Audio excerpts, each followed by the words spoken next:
Hello, this is lesson 1.4, solving absolute value equations. So just a couple of reminders. Absolute value are those long, straight lines. It's a symbol around an expression or a number, and it's technically defined as the distance that a number is from zero. So in other words, because they're talking about the distance, it's always a positive value. Always positive. So for example, the number 5, it's 5 units from 0, so the absolute value of 5 is 5. Negative 5 is also 5 units from 0, so the absolute value of negative 5 is also positive 5. When we have an absolute value equation, it's an equation that just has an absolute value expression in it. And so when we're trying to solve these, what you need to know is that number 1, you should get the absolute value all by itself first. And then you have to break the absolute value into 2 separate equations. You're going to set it equal to the positive of the right side, on the number on the right side or expression, and then the negative. So here are some examples. Number 1A. It says to solve the equation and then to graph the solution if possible. So the first one, we have the absolute value of x minus 4 and it equals 6. So first of all, you get the absolute value all by itself. It is. There's nothing in front of it, there's nothing after it, so therefore it is by itself. And now we will break it into 2 separate equations. Because since it's the absolute value, x minus 4 could actually equal 6, the normal, but it could also equal negative 6 because the absolute value of negative 6 is positive 6. So now we have to solve 2 little equations. I would add 4 to both sides. One answer is 10. Over here, if I add 4 to both sides, I get a second answer. This time it's negative 2. So we're getting 2 specific numbers for x. So when it says to graph, if this is 0, this would be negative 2. That is one answer, so just put a dot on negative 2. And then 1, 2, 3, 4, 5, 6, 7, 8, 9, 10. I went off the graph. 10 is right there. So it's just 2 dots to graph. Second example, nice and easy. But you might forget when you're doing this on a test or quiz. The absolute value is always equal to a positive. So since the absolute value is all by itself and it still equals a negative, there would be no solution to that problem.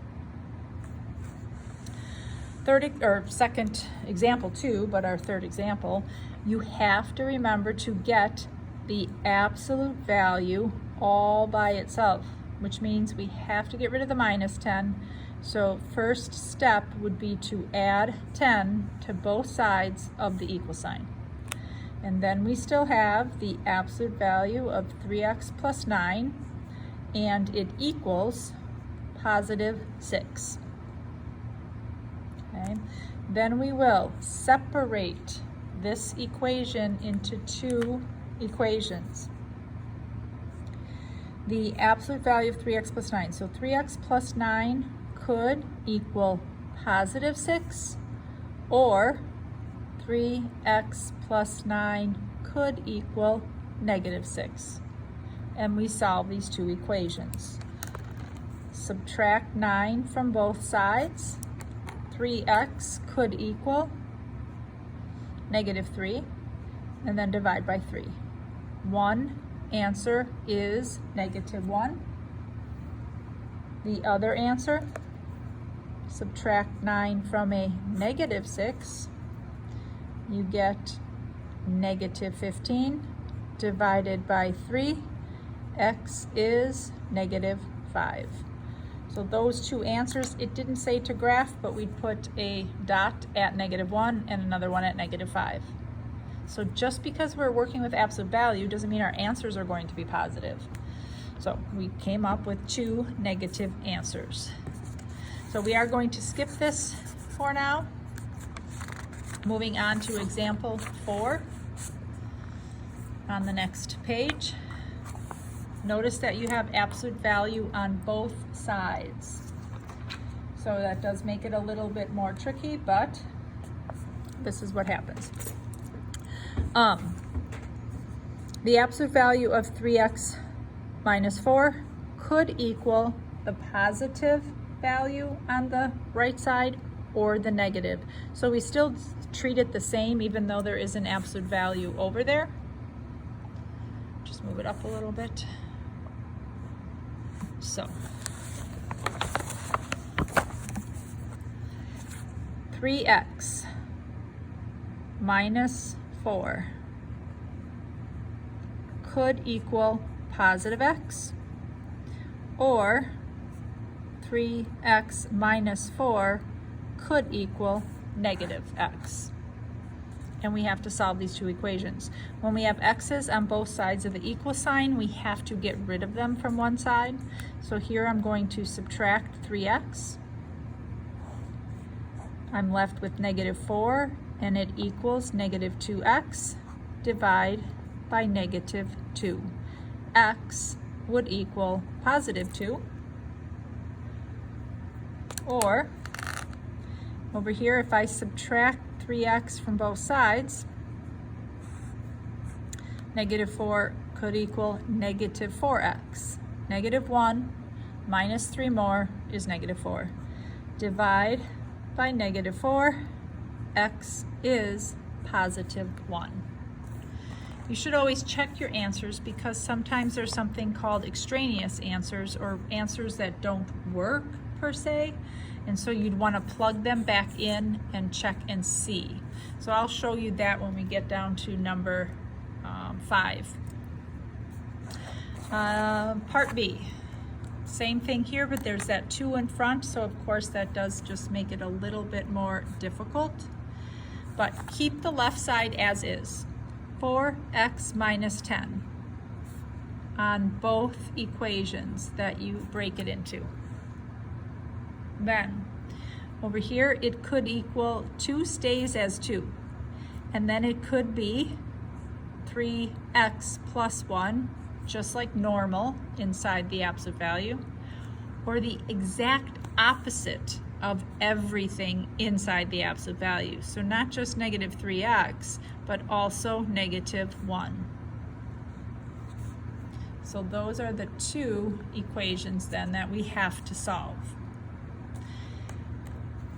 Distribute the 2 through, and I suggest you just work with one equation at a time once you set them up, otherwise it might get a little bit more confusing.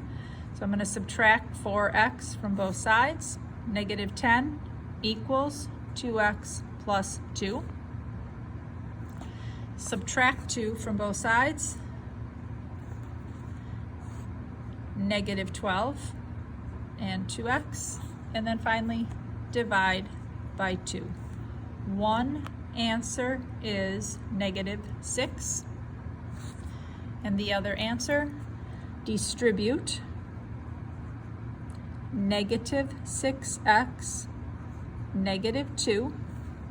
So notice it's just the opposite. Then I'm going to add 6x. I always like to keep my x's positive, so that's why I'm choosing to add it to that side.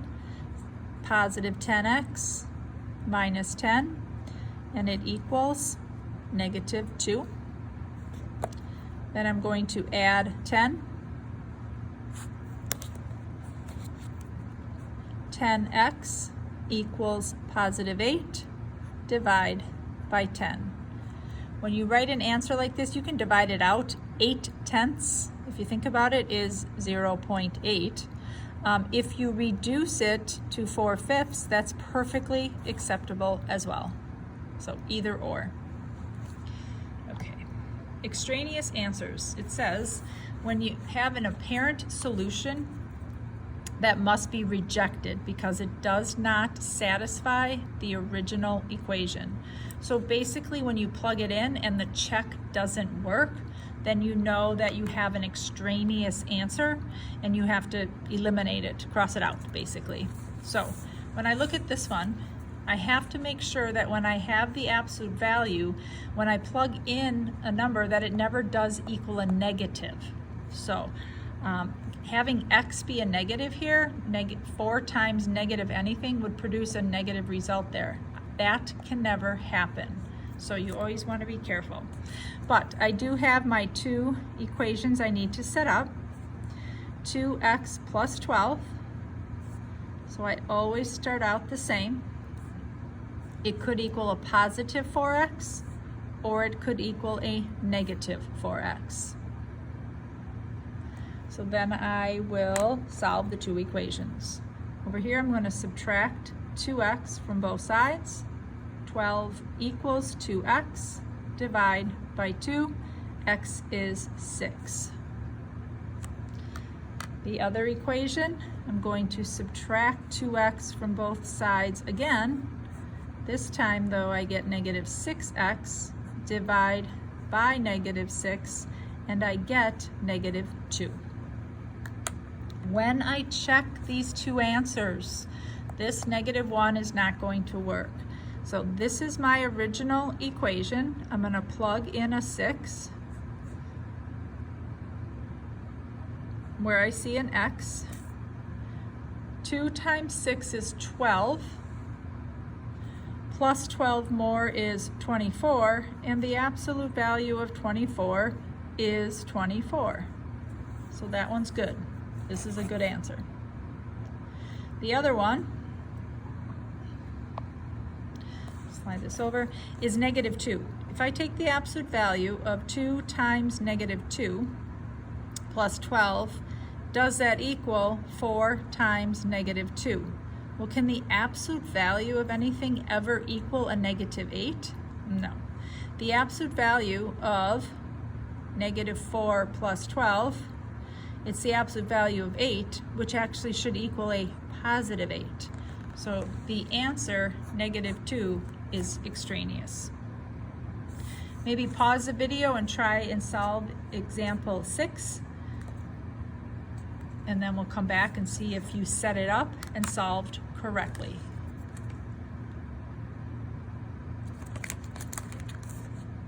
All right. So solving this, we have absolute value on both sides. We have variables on both sides as well. But when we set this up, we start out the same, x plus 5, x plus 5. We set it equal to exactly what you see on the right side, which is x plus 11, and then the exact opposite of what you see on the right side, which is negative x minus 11. Then we will solve these 2 equations. Over here, when we subtract x from both sides, they completely wipe out. So remember, when that happens, then we have to say no solution.